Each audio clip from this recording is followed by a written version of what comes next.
Okay. Well, managed to finish Freerun, at least as much of Freerun as there currently is. Hopefully more is on the way. So let's return to one of those other dangling little threads that I accidentally abandoned a little bit and finish up on Dungeon Meshi, another show that consistently kind of fucking blows my mind with its animation.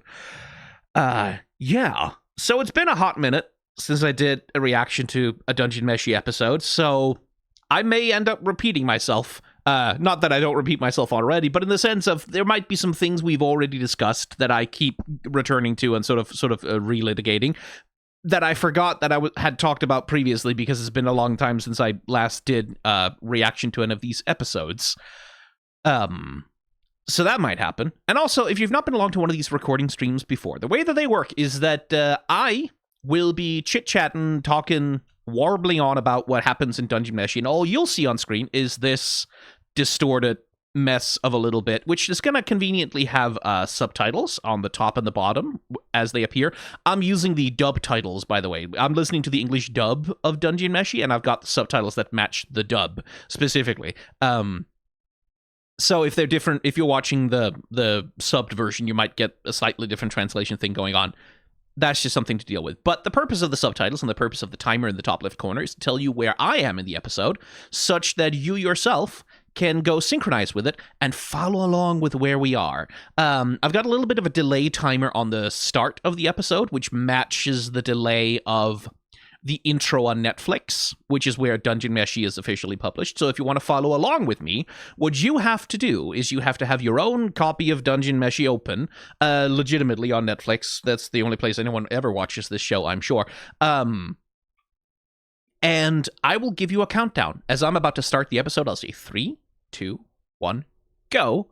And then we'll go at the same time. And then occasionally some stuff will happen. Probably some piece of animation will drive me completely fucking insane. And I'm going to need to talk about it, at which point I'm going to say 3, 2, 1, pause. And when I pause, you'll be able to see the actual thing that I'm looking at. And I'll do my chatting and I'll do my yapping and I'll scroll back and forth a bit and here, there, and everywhere. And eventually I'll go back to the place where we left off. And then I'll say, okay, time to keep watching. And I'll give you another countdown. 3, 2, 1, go.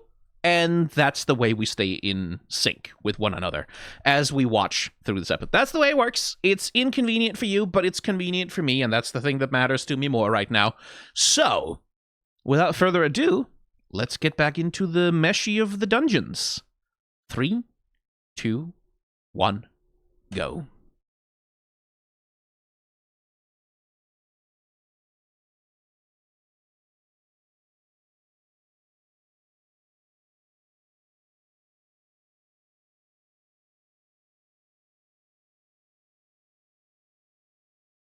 Na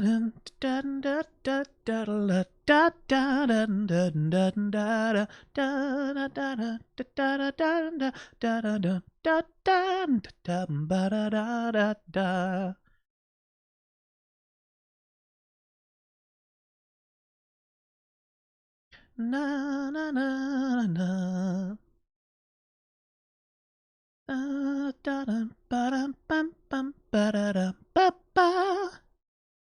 Such a good melody.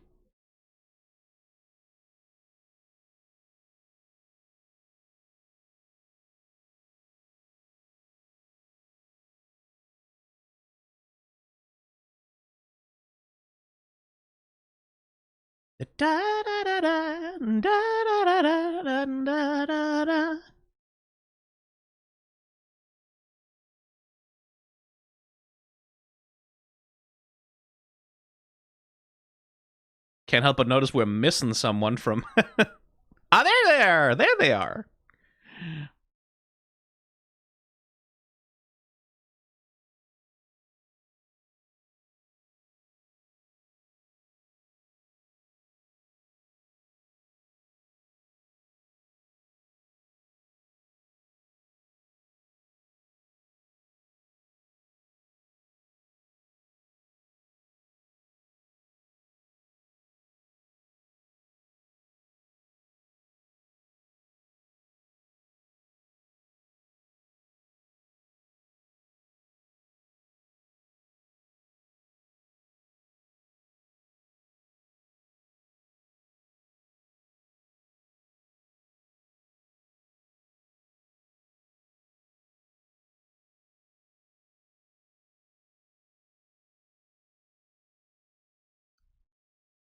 Oh, hello, door.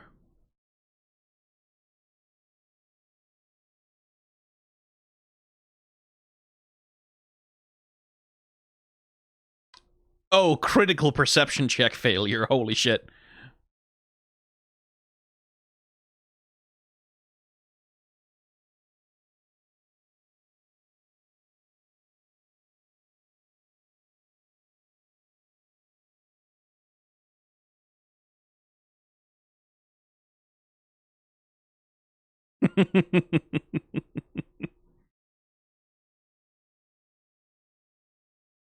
No surprise.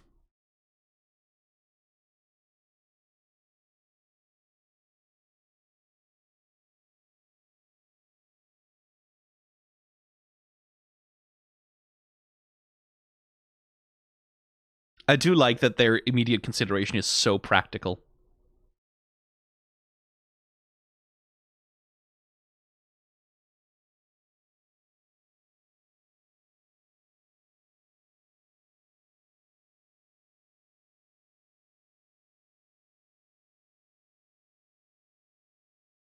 Dude.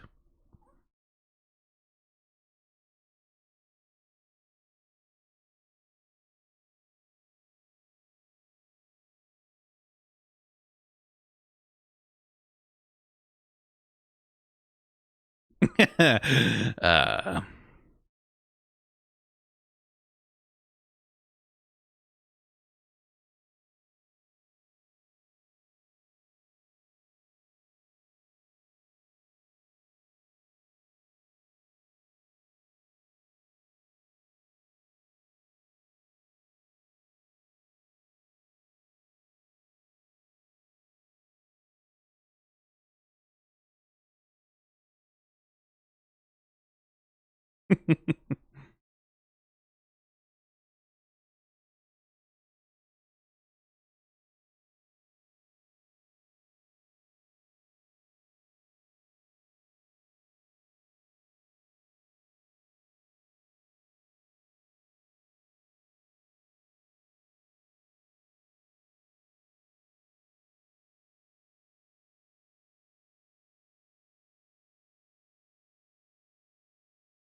hey! Is that a golem? Ice golem. Okay. Oh, Senshi. Uh-oh.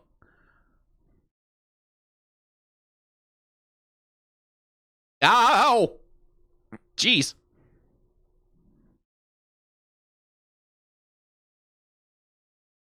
Ooh.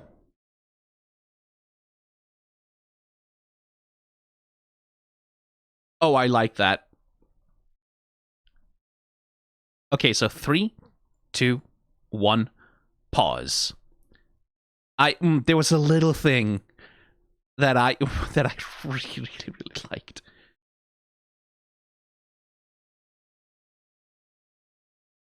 Right as the question mark tail. Oh.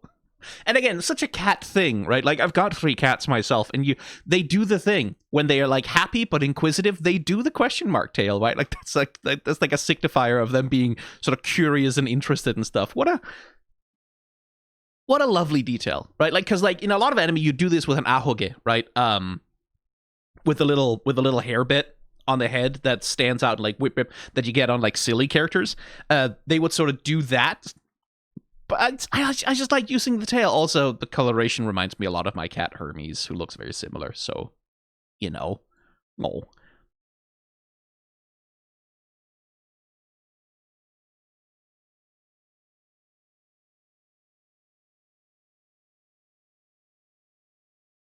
Also, this is not like Studio Trigger makes me go insane kind of animation, but it's just quite good. Okay, let's try and move through this. 3, 2, 1, go.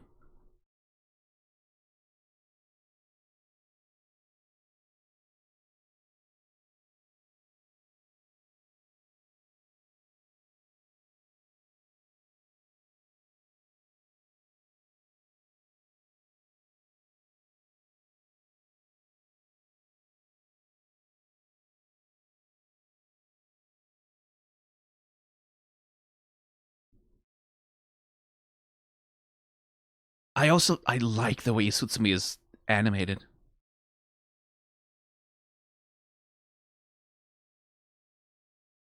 Like the way the jumping is handled and the physicality of it.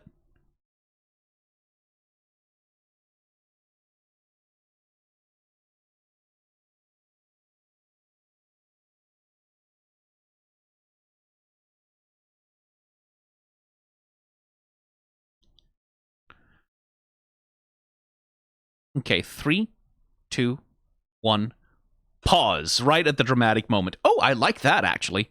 Hang on. But just the way Isutsumi's physicality is handled. Hang on, I need to edit a setting in Premiere Pro. I've got my audio scrubbing on, which is annoying. I'm just going to turn that off. There we go.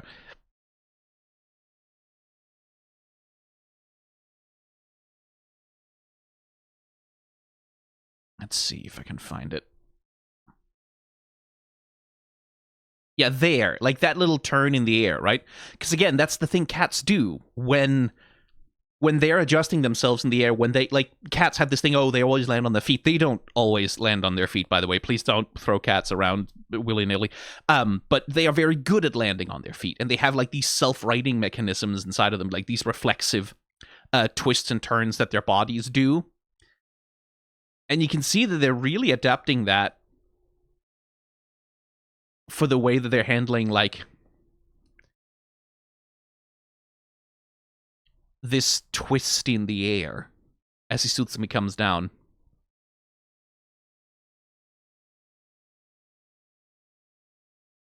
Right, and like obviously doing a lot of cat poses with her, like with you see the hands right at the feet, right? Rather than doing like the 3-point superhero landing, we have this thing where like she's crouching in a cat-like manner. Lovely smear framing on that golem as well.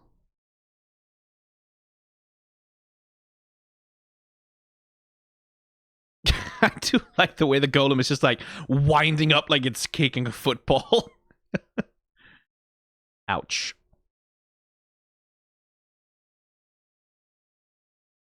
Okay.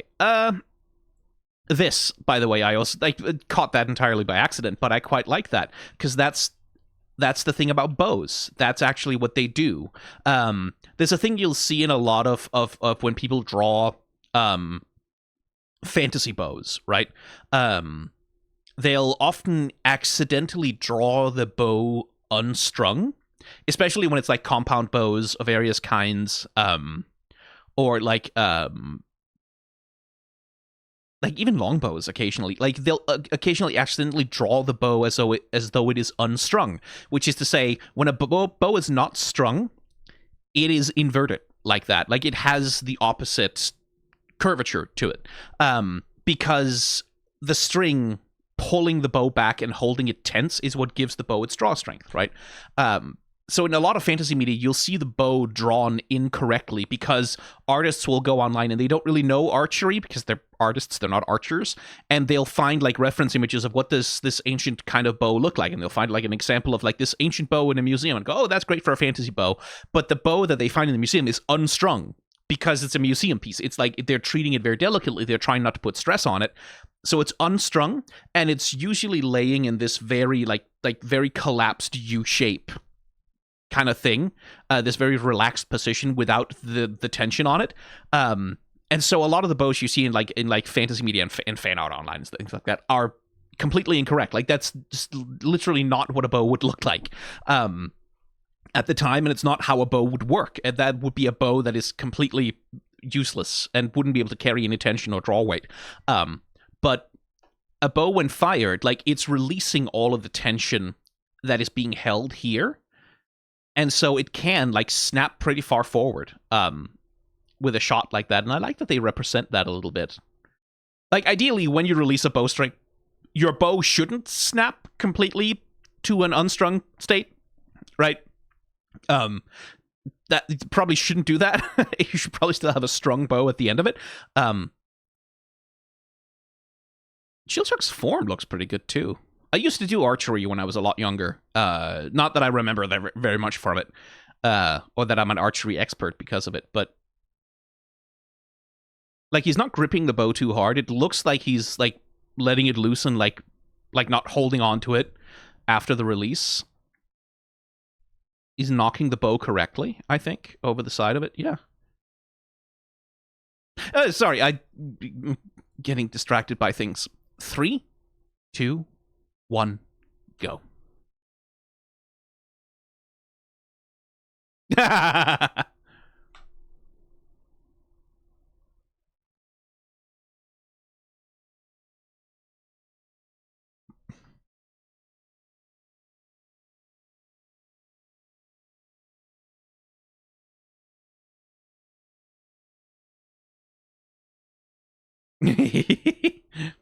I like the way that golem... Oh, hang on.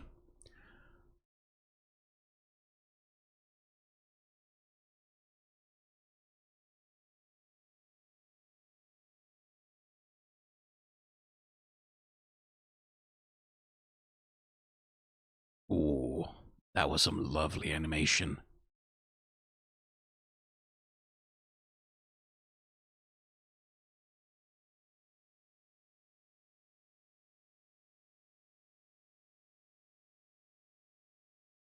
Achoo!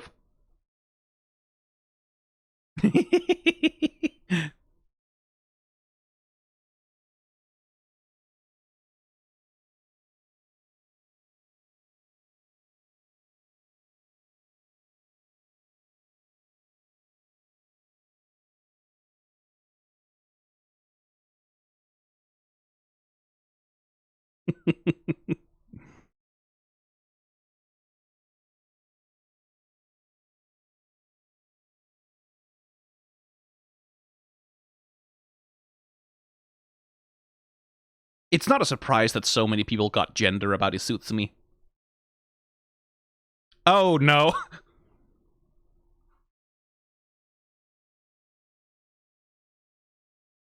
Oh, for fuck's sake, Lions!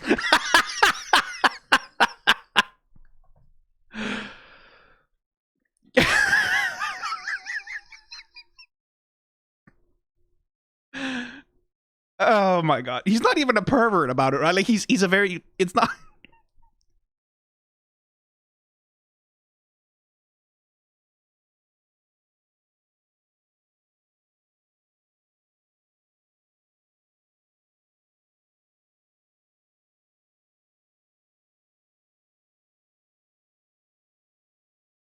What do you mean, wait, that comes off, Chillshook?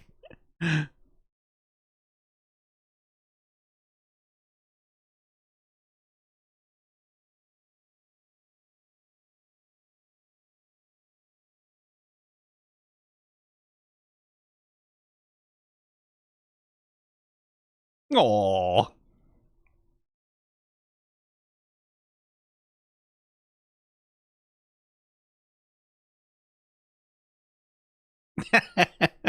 Aww.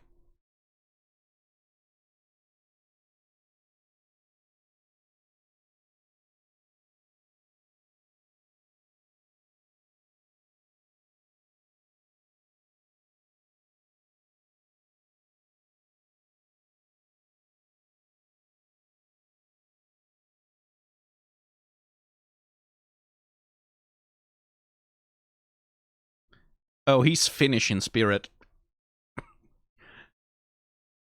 3, 2, 1, pause.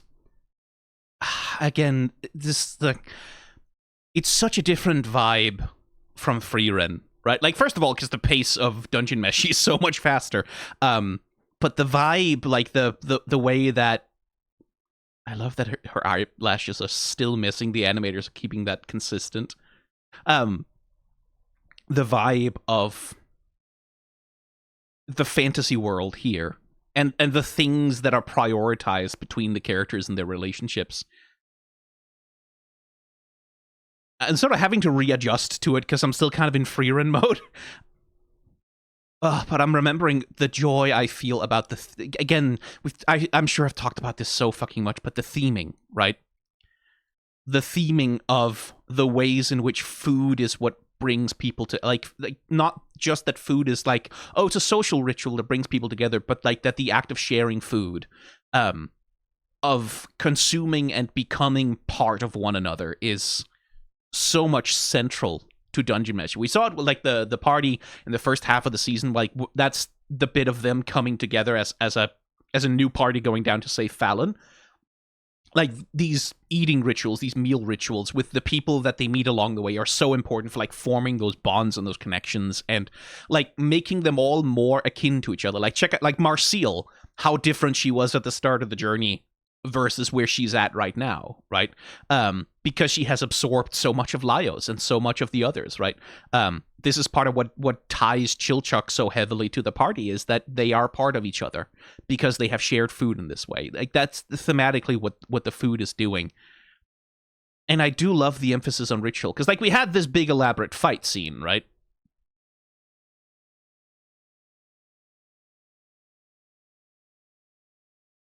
And like this was a nice little, what a gorgeous shot. Like look at the differential animation frame timing that they're doing here, right? Izutsumi comes in, like the background is moving on ones, it's moving all the time, but then we have Izutsumi and like the foreground bits of snow are moving together, and then we have like, you can see there's like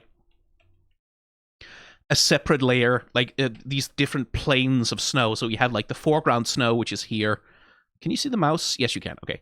The foreground snow, which is like here, and then like the middle ground snow, which is a little bit behind that, that sort of has its own frame rate of change relative to the rest of it. And then the golem is operating on its own set of animation timings as it like gets larger and eventually starts reacting to what's happening. And like, this is a very fun little way to simulate a 3D camera move, right? Because like really what they're doing is they're just panning the background real quick and then doing like parallax effect scrolling where the golem is moving left and right at a different rate than like the snow and Izutsumi.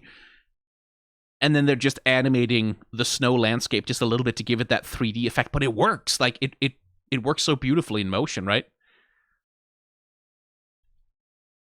And they're really cheating to camera here in terms of like we're just kind of cycling this, well, not just cycling, like they're doing bespoke animation for it, but we're cycling Isutsumi's run animation, right? Until we get to here and then zoom on the golem real fast.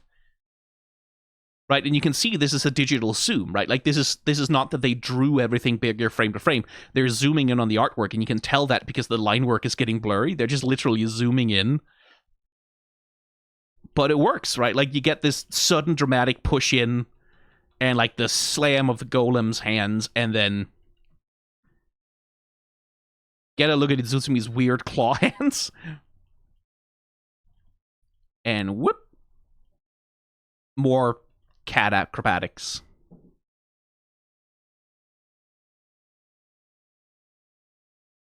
Oh, that's cool. Anyway, the ritual of it all, right? Like we have this high-powered fight scene. Yeah, it's cool. But the purpose of it, right? Like the purpose of having the fight scene is to set up for this, right? After the fight, how do we take care of each other, right? Like it's not just about the capacity to do the violence. These are the lessons that Izutsumi has to learn about like social relations with people who don't consider her an object or a thing or a slave, right? Afterwards, well, everyone's fucking cold because they were fighting in the snow and they all got like wet and like soaked to the bone. And so like winning the fight with the golem is not just about taking the golem down. It's also about this, right? Like it's also about recovering from the fight. And the way that this scene focuses so much on that, right? Like focuses so much on these rituals of care, of interdependence, right? Of the characters all helping each other get better after the fight. Like Marcille caring about Izutsumi's modesty, right? Like about like her privacy, her right to like determine who gets to see her body. And Izutsumi having this like immediate, you don't have to do that, right? And you can kind of see it in her face even as she's rising, right? It's like, I mean, that's pointless because like I'm a beast man. No one gives a shit, right? Like no one cares. No one gets excited about a beast. No one finds this attractive or worth looking at. And unfortunately, she doesn't know what company she's in. Uh, but like we get the little hint of character, right? Like that this ritual behavior from Marcel, this caretaking behavior, annoys her in part because she doesn't think she's worth it, right? Like, who cares? Like, it's not, doesn't, my modesty doesn't matter, right? Like, my privacy doesn't matter. I'm not used to the idea of my privacy being something other people care about. And like, my goodness gracious, like, it is genuinely very little surprise that people have gender about her. Lovely expressiveness on her face there as well. But then, like, no one's possibly going to be interested in a beast man being like, what?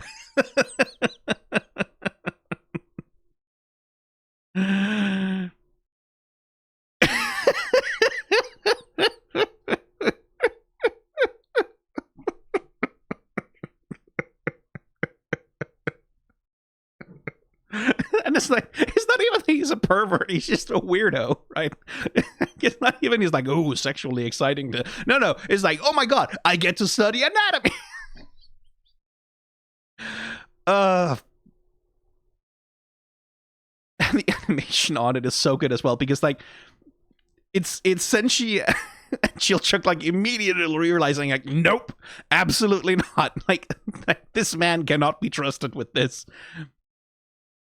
And Laios' like squirming is so like, it's not even like he's like, again, it's not like perverts struggling where he's like, no, I want to go be a like perverted or invade like this person's intimacy or whatever. But it's this like, no, I'm excited. Oh, it's like a physicist who's like, there's proof of like there's a grand unified theory of physics on the blackboard over there and you can't see it, and it's this like desperate wiggling of like, no, I'm so curious, I'm interested, right? Where he's not considering the implications of it, right? Like he just kind of doesn't realize that like, maybe don't do that to her, actually, dude. Like maybe that would be incredibly inconsiderate and creepy to do to her, no matter why you're doing it, right? Like, yeah, it's not because you're a pervert, but like that's the effect you would have. It's usually very fucking funny. Also, this drip animation, by the way, let's just zoom in on that for a hot second, because that's fucking sumptuous. Right? Because it's not just that there's a water droplet forming at the tip of the ice of the icicle. It's not just that there's a water droplet forming. I should probably hang on. The opacity there is a bit lower than I actually want it to be. There. It's not just that there's a water droplet forming, right? Because that's a relatively easy thing to animate. It's just, you just animate a circle slowly growing at the tip of the damn thing. It's that the animator's considering the water droplet is forming from water that's slowly melting off the whole surface of the icicle, right?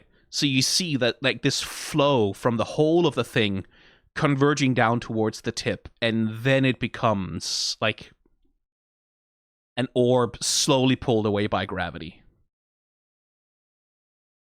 Which, like, that's a lot of consideration for something that really didn't need to be any more complicated than orb forms and falls on helmet.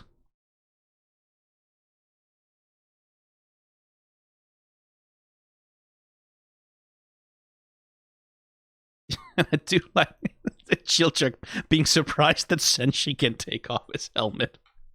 That's kind of funny to me. And again, these rituals of care, right? Like that the way Senshi contributes, the way that he takes care of them, is that he cooks food for them. And Marcel is the one who's sort of like, Laios and Chilchuk are far too practical, and like Chilchuk is too taciturn and practical minded, and Laios is way too distracted and inconsiderate to think about things like grooming, right? Like, I'm sure Laios bathes, but also when that dude takes his armor off, you know it smells crazy in there, right? And Marcel is the one who has like the capacity to think about like these things of comfort in a way that Laios and Chilchuck don't. And also, Izutsumi's animation watching the food get prepared is wonderful. Like, this bit of Marcille brushing the hair is wonderful. And the way Izutsumi is handling it like a sullen child, right? Like, just sitting there and kind of like, getting pulled to the side, like rocking. Right?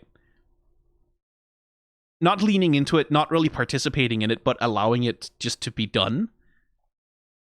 Again, these little rituals of care, of recovery, of recuperation, right? And part of the trouble for Izutsumi is like this impatience and this unwillingness to consider herself a part of the group, right? Unwillingness to consider that she has a responsibility to the people that she's traveling with, right? That there is this interdependence between them. She wants to be independent from them. She's like, fuck it, I'm just gonna eat when there's food, and give it to me. Give me the thing I want. I don't want to participate in these rituals, right? Like making a little. Our cats are in shedding season right now because spring is happening, and I'm brushing. Especially Apollo, Jesus fucking Christ. That cat has an undercoat that is so thick, it's astonishing. Like, so much more than either of his siblings. And like, I could make a couple of whole entire new cats out of all that fucking hair that's coming off those babies. But like, Izutsumi has this thing of, right, like, I'm not part of the group. Right? I'm not part of these rituals, like, they don't concern me. I'm not interdependent with you. And Senshi is the one who sort of reinforces the meaning of the meal, right? Like, that the meal is a coming together. You wait until everyone's at the table. You eat together. You share nutrition together. You take in the food together, and thus you take in a part of one another. He's the one who insists on that, like, and enforces that boundary. That this is how food is shared, right? And Izutsumi has this protest of like, I defeated the thing all by myself. I should eat first. Don't make me a part of it. Don't make me wait. Don't make me give up anything for the benefit of the group, right? Because I want to be an independent actor. I don't want to be beholden to this social circle. And her arc is so much about like slowly figuring out what it means to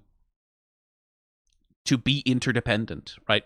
Not codependent in the sense of like anything that's like sort of like toxic or demanding of other people, but codependent, like interdependent, of like relying on one another for the things that each person can do, right?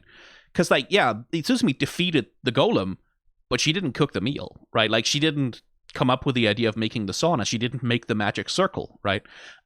She didn't collect all of the other ingredients that went into making the meal, right? Like, so it's this thing of like, you kill the monster, right? But in order to recover from that, these are the things that are necessary. These are the things that will get you a good recovery, get you a nice warm meal in your belly. And for those things, for this whole thing to be remotely possible, you need Marcille there to like do the grooming and clean you up and like brush your fur for. You need Senshi to do the cooking. You need the magic circle. You need the other people there, right? And so Izutsumi is rebelling against this interdependence, like this mutual obligation that comes with those social relations, which is the basis of her arc in a lot of ways, which I think is canon. Spiritually finish, like, good lord. Well, I mean, one thing is missing, and if you're Finnish, well, two things. If you're Finnish, you know the two things that are missing. One of them is alcohol, the other one is pain, but, you know. Anyway, let's continue. 3, 2, 1, go.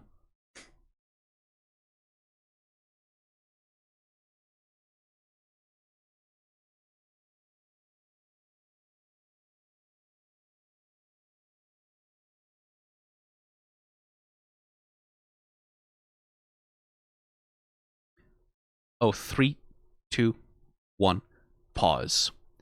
Again, just reinforcing what I just said, but hey, Izutsumi, Look at her reaction to that. Someone just addressing her. Fear.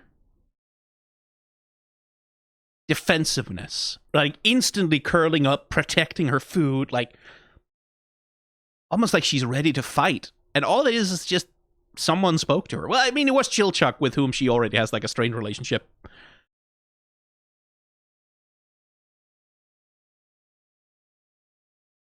But, like, that expression there, that's not just anger, right? That's not just hostility. That's fear. That's the face of someone who, like, who's reacting to being afraid.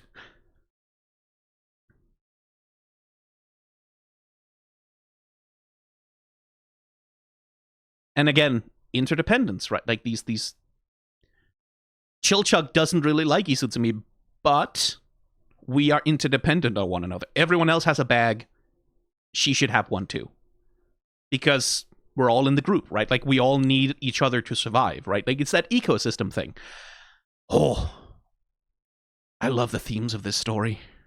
I should reread the manga. I really should.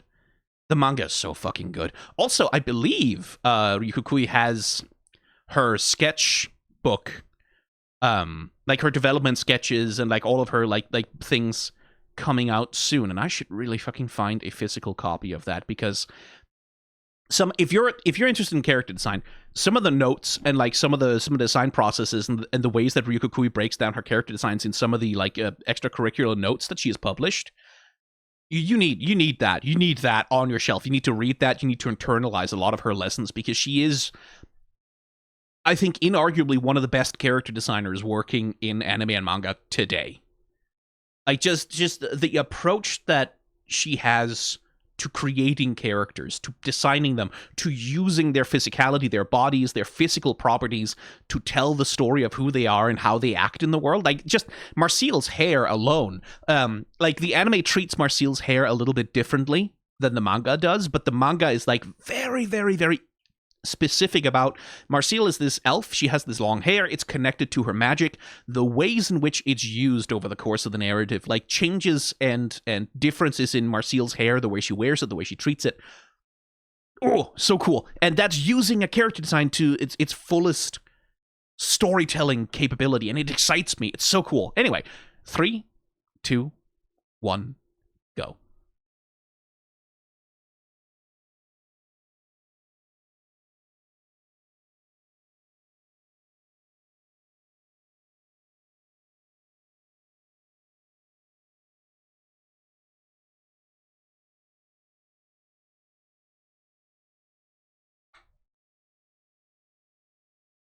Feeding Laios.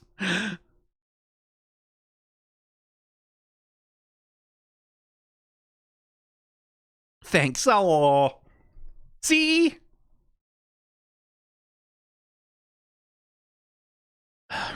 You probably can't hear it, but Hermes is outside meowing at me.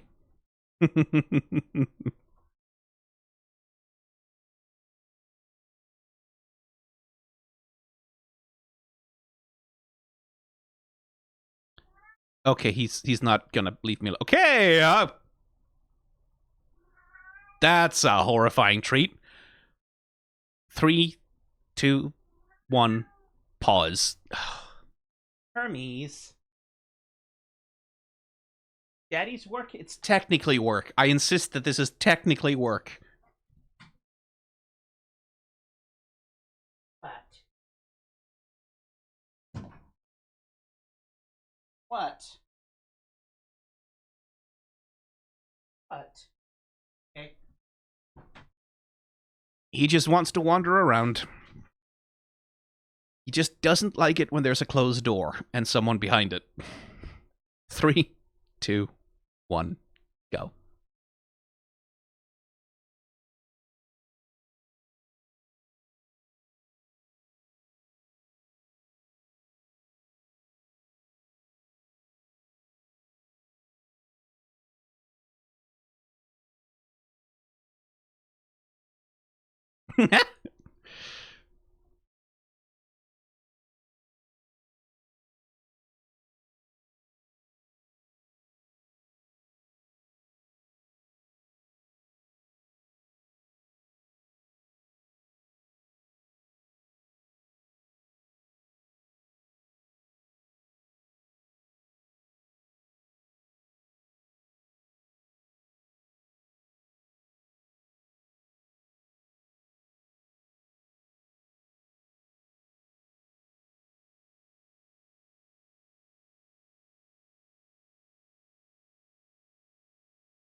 Nom.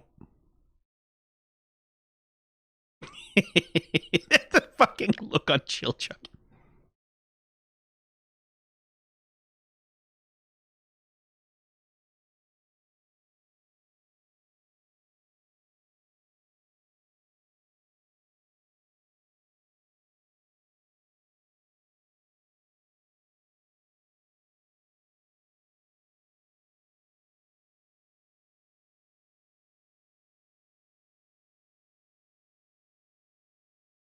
A little bit of montage there.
Hermes, no. Hermes, no. 3, 2, 1. Pause. Hermes, no. So Hermes has a weird habit. Speaking of cats only eating what they want to eat, he has a thing for tissue paper for whatever, not toilet paper. No. Tissue paper, specifically tissue paper, where he'll walk up and he'll sniff it and he'll grab it and then he'll just chew on it. He won't swallow it, as far as I can tell. Anyway, he'll just chew on it.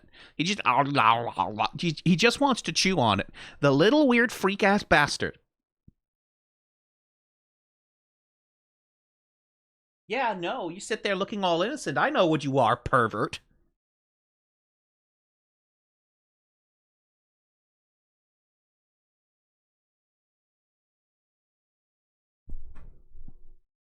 Are you done? Are you done? Oh, no, he's... Please don't chew on cables. Good, okay. He also likes to chew on my cable protect. I have some cable sleeving around my cables behind my computer to protect them from him, but he likes to chew on that, so... Okay, he's moving. 3, 2, 1, go.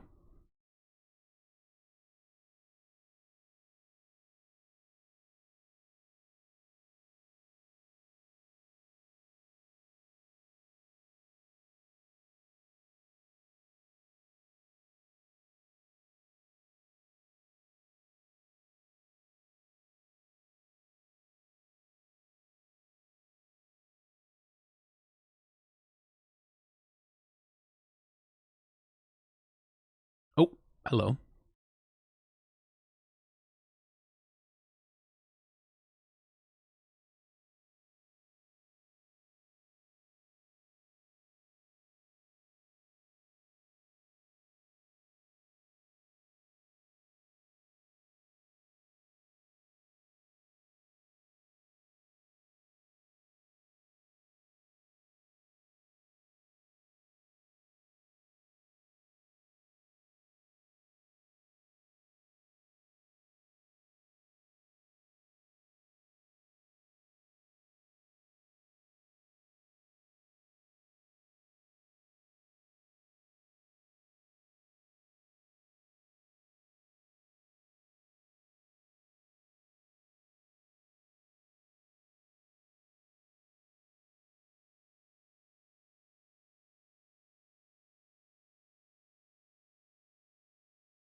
That's it.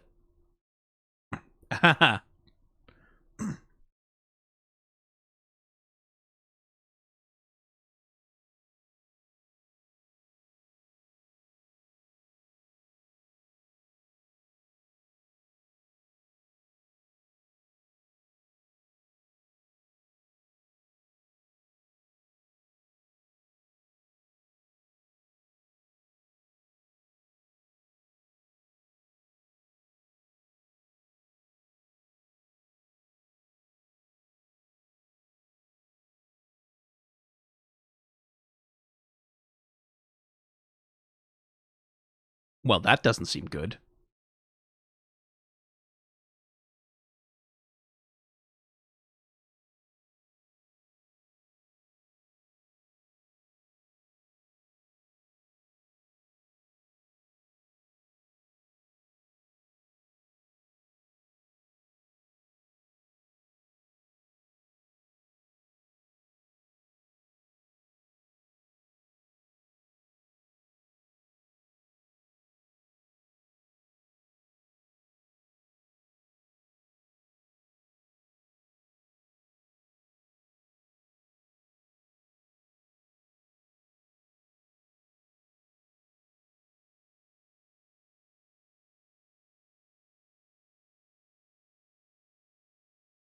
I think maybe it does. Mal! Yeah, there you go.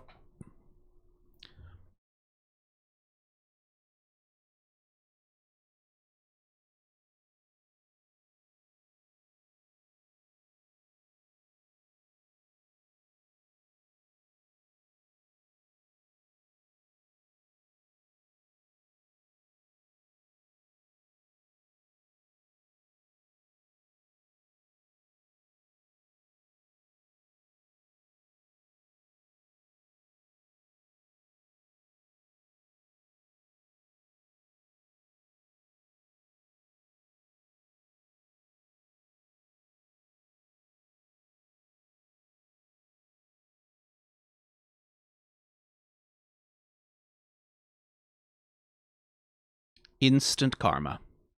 But of course, it's the point.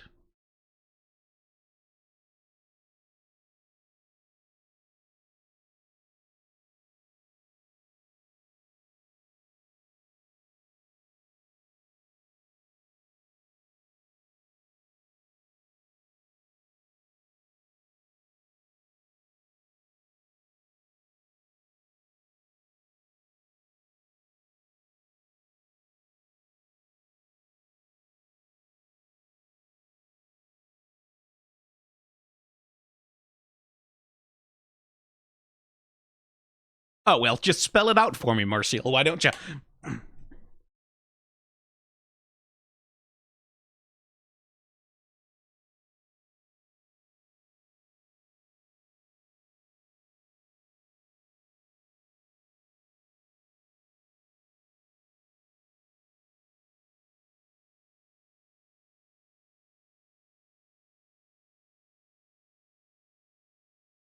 Well, for a given value of K.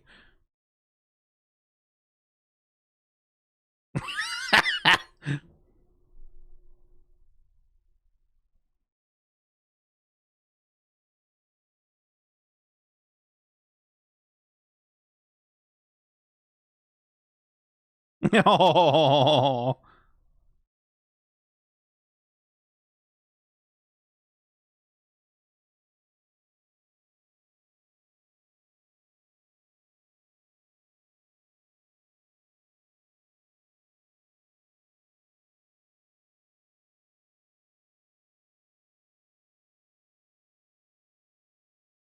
Ooh, interesting. Ah! Oh, no! Oh, that's... Oh... Oh, Jesus. Okay. Yeah, no, that gave me pause, too. Okay, 3, 2, 1, pause. Oh, that Baramets thing was... But yeah, like, we're being very straightforward about the theme here, right? Izutsumi has this thing of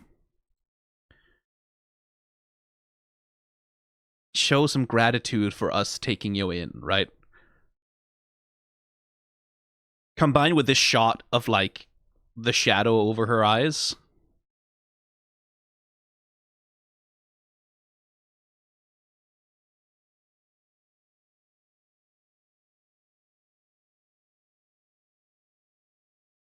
Yeah.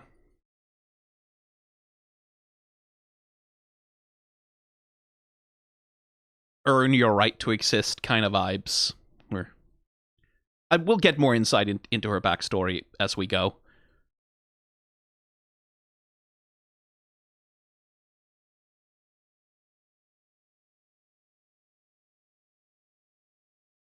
I take whatever path I like the best, right? This thing of like, I don't want to consider the future, right? Like I don't want to consider what's sensible or practical. I don't want to. I want to just like follow whatever feeling I have in the moment at any given time. I want to follow whatever path is the least resistance, whatever seems easiest. um because in that, right, I avoid friction. I avoid unpleasantness. I avoid having to give up what little comfort I have, right? Um, where she has the smell of the campfire, and then she's like, yeah, who cares? Like, that path looks annoying to deal with, so I don't want to do it. So even though she had a goal, right? Like, I smell campfire, I smell like we can get back to where we were. She has a goal, but the moment there's a roadblock, the moment there's friction between her and the goal, she's like, nope, don't want to do it. Don't want to deal with friction. Don't want to deal with anything that inconveniences me. And that's not just like, it's also that Izuzumi is a cat, right? Like, they're using the fact that she's a cat as a part of her character, right? Like, that she has that cat-like behavior of being fickle in that way. Now, the reality of cats, of course, is that they are intensely social creatures. I can attest from the ones that I have, which, like, I walk into another room, the cats will be there in like 30 to 60 seconds. Oh yeah, they'll be there, right? Like, whatever room we walk into in the apartment, they just so happened to also want to be in that room just this moment for some reason. Who knows? It's a mystery as to why. But they're using that idea, right? Like, of like, the cat is a cat has this reputation for being a creature that's not like beholden, it's not like slavishly devoted to the pack in the same way that a dog is, right? They're using it as part of her character, this fickleness, this unwillingness to do anything she doesn't want to do. Same thing with food, right? Like, especially with food, she's very, very picky. It's like, I don't eat things I don't want to eat ever. Like, I don't do it because I don't want to have to suffer discomfort, even when it's discomfort that might come with a reward, right? A benefit. She doesn't want to do it because she has this. Yeah. We'll establish a more a deeper psychological of an analysis of Izuzumi at a later point, but like, she's an interesting character. Anyway, 3, 2, 1, go. Also, that fruit with the little lamb inside, that genuinely kind of freaked me out.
Ah, Dungeon Meshi.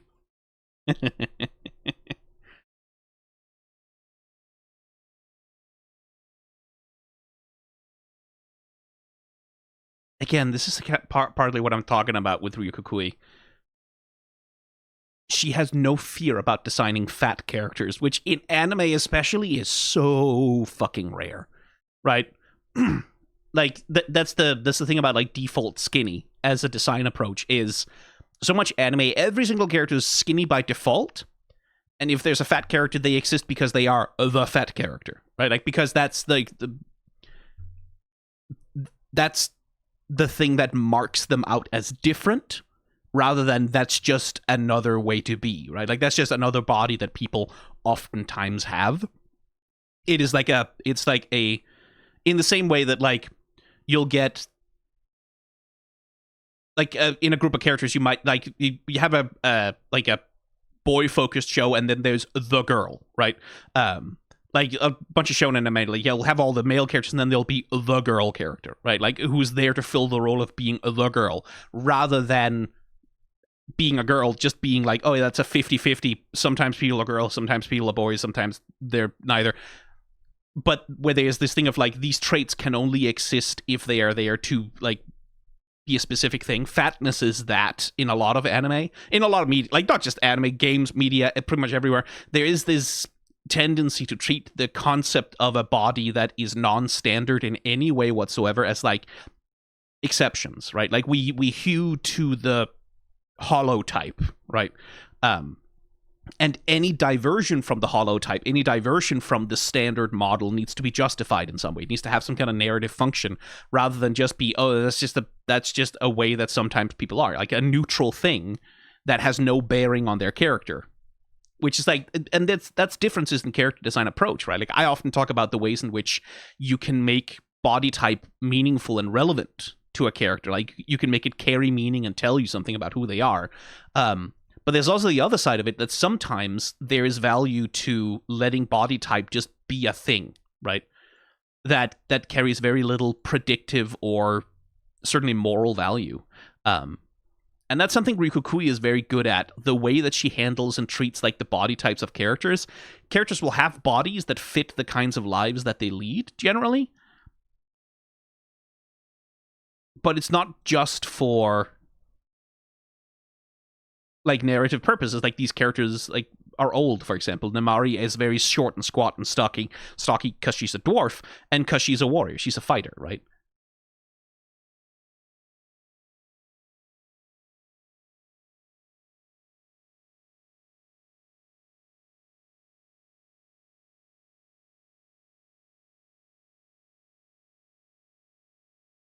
Also, I know like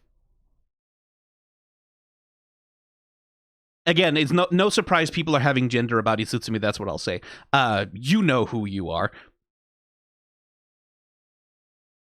The elves. I fucking love the elves. From a character design perspective and standpoint, Ryukukui is so fucking good at making each character look like a specific person. Right? Not just generic background elf number 5. Like these are all named characters. They'll all show up. But not just generic background character number 5, right? Like not just, oh, that's another elf. But even within like the specific subtype of like elves are all very similar to each other. Half-foot are all very similar to each other. Tall men are all kind of similar to each other. Like they have these species-bound similarities. Even within that, there's such a difference in the way that faces are constructed, the way they wear their hair, the way they like handle being in their clothes, the way they like treat their bodies, the way that their faces are constructed. Not in a way that dips into caricature or goes like completely out of bounds, but just with the tools available, Ryukukui does so much to differentiate. Everyone who wants to be a character designer needs to study Ryukukui and her work because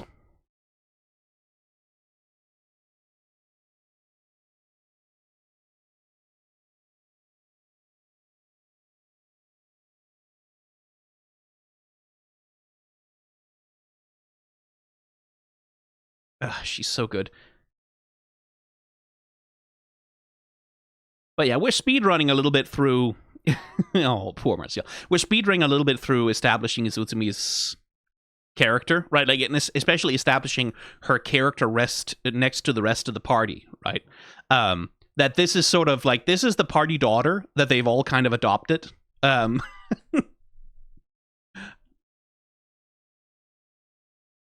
that she strains against, but also like struggles to integrate the idea of being a part of this little found family situation. Huh. Themes, man. I'm restraining myself from just going off on, because it's been a while since I read Dungeon Meshi, but the way they handle Suzumi's character by the end is so fucking good.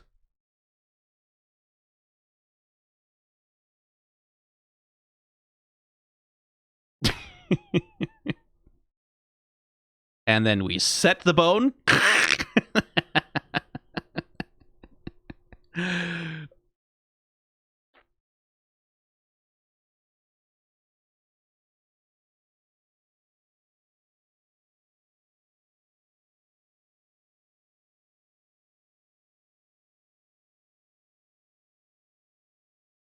Why did you do something I never asked you to do? Right? Because that's the thing, like Izuzumi gets this false accusation of pushing her work off onto Tade, right? Which clearly bothers her, but she doesn't really refute it. Like, she doesn't bother to have the fight about it, because she kind of just accepts that the blame is being pushed on her.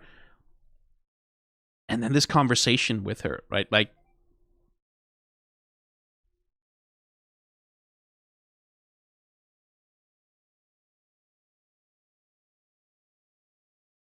again, there's a longer conversation to be had about the way that non-human species are treated within like the social structures of Delicious and Dungeon, which again, longer conversation for later probably. Yeah, I'm sitting here trying to think through the things I think I already talked about and the things that I want to talk about, and trying not to preempt stuff that's going to come up later. I'm just trying to find my way back into the groove of Dungeon Meshi, because, like, really, I am still Freerin-brained. I really am still in Freerin's mode.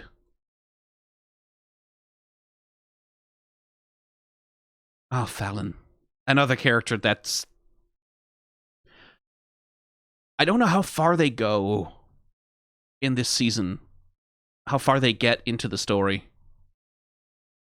Which again is why I'm reluctant to discuss certain things, because a lot of because I've read all the manga, so a lot of the stuff I know is spoilers, and I don't want to just blurt that out for people who haven't read the story, like, because a lot of people have not had the chance to go any further than the anime, and I'm sorry, I'm all over the place. I'm a little bit.